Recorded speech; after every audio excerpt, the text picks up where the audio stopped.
Okay, in this one we're going to look at how you can get kind of a devastating sound out of the augmented scale, and we're just using these terms lightly because it could be used as destruction, devastation, whatever you prefer to. It's very subjective at that point. It depends really on what the visual is. So what I did is basically just pulled up my sketch. I always have sketches for everything, and we have this kind of convergence sequence that literally is not taken as forming any kind of chord. You have to kind of drop that thinking and think, like I said, in terms of like pan-diatonic writing. I have no chord in mind here. I was just using my ear. Literally, there's no rule set except for the convergence. That's the only part that's really describable. So let's listen.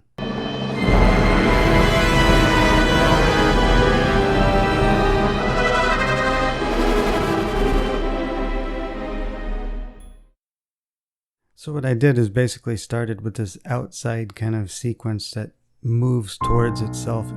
The outside line's kind of playing a pattern, while the lower line is just walking up the scale.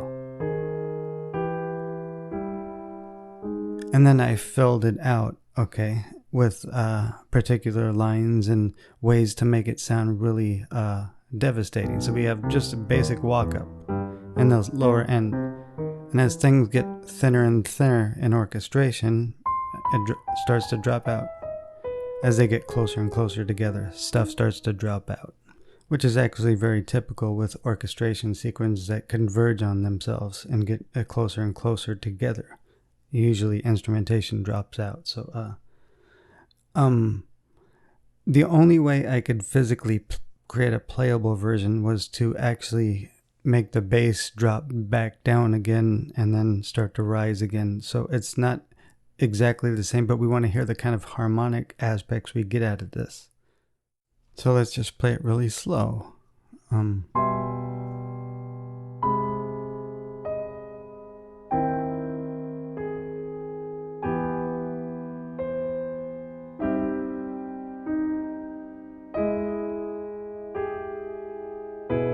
There's where I had to change the bass up.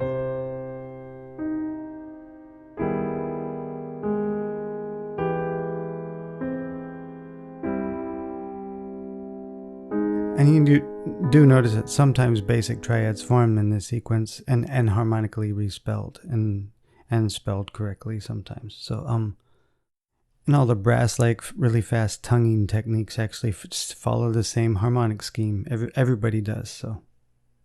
But think of it in terms of pan-diatonic writing. You don't have any specific thing in mind at all. You're not thinking like that. You're not thinking, what chord am I forming? You're just thinking of motion. Converging motion. So I'm going to play the whole sequence that this belongs to. It's kind of action-y, and I'll point out where it comes in.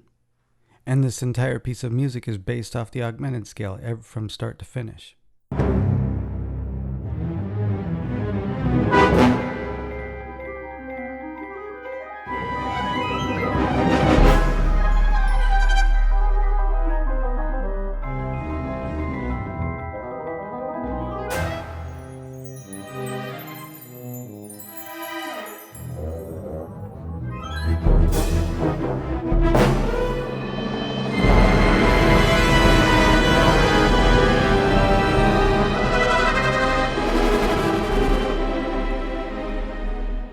You notice that in there's a little bit of playfulness in the middle of that sequence, and the tuba had the melody. So this is something I want to point out.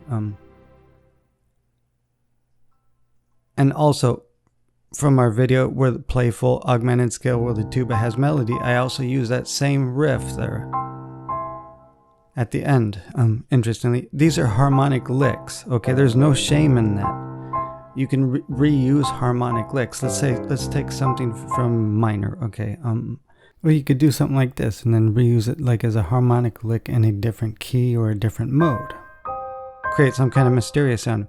But I'm not limited to use that harmonic lick just for that sound. I could use it with major. I could use it with some other scale. I could use it with the 2 augmented chords.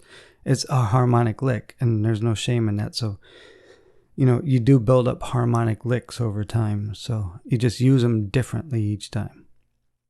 Like one of the harmonic licks that John Williams liked to use in his Star Wars films, for instance, is cascading trumpet effect. Okay, that's actually not really it's one of his licks, but it's also, it's also was one of Ravel's licks, so which is much older. So remember, there's no shame in using harmonic licks. So what to get out of this is you can create an extremely unsettling, devastating, kind of destructive effect using scales like this, simply thinking in terms of a pandiatonic kind of thinking where you're not really thinking of any chord progression, you're not thinking of any chord sequences, it's literally just anything goes. And in scales like this, for instance, it produces a very, very, very unsettling effect.